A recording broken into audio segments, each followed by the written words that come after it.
नमस्ते।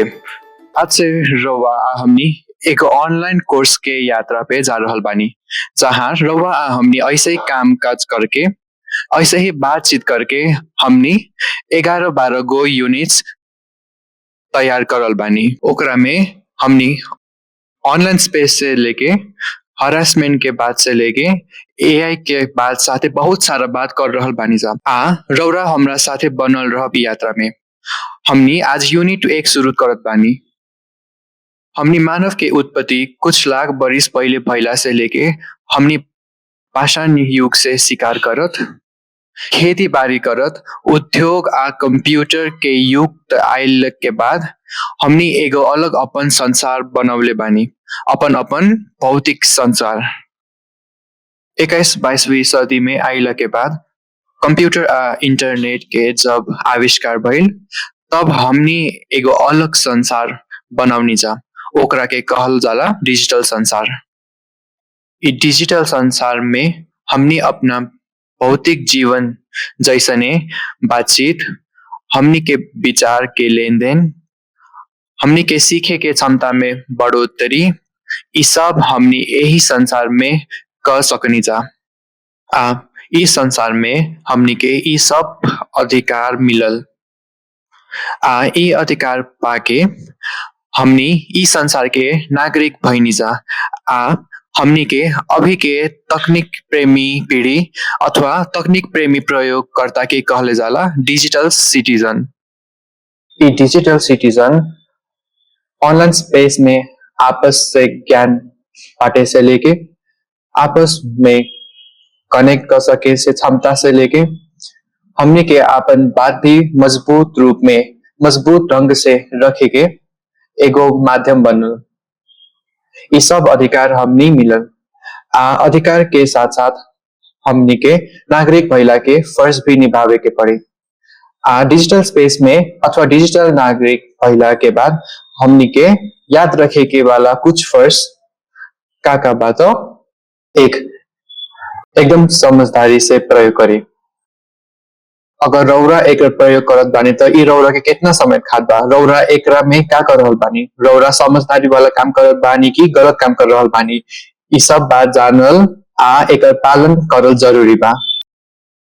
दोसर का बात, अगर रउरा बाकी सब लोग के साथ स्पेस में बानी तो एक दूसरा के साथे इज्जत से व्यवहार करी। दूसरा के विचार के सम्मान पूर्वक लेन देन करी। अगर हमनी दूसरा के साथ खराब व्यवहार करब जा तो हमनी असल नागरिक होके से वंचित हो जाए। तीसर का बात, अगर रउआ हमनी इ जगह पर बैठ के अपन बात के सूचना के लेन देन करत बानी तो हमनी के अपना दोसर का के भी सूचना के गुप्त सुरक्षित रखे के जरूरी बा। आखिरी बात, एकर प्रयोग करे से पहले सोचे के पड़ी, बढ़िया से सोचे के पड़ी। यहाँ जवन जवन लिखल बा का उ बात सही बा, का उ सब बात जे उ कहल उ ठीक बा, इ सब बात सोच के बाद ही ओकरा आगे फैलाए। इ सब जिम्मेवारी के हमनी ख्याल कैला के बाद ही हमनी एगो असल डिजिटल नागरिक अथवा डिजिटल सिटीजन बन सकी।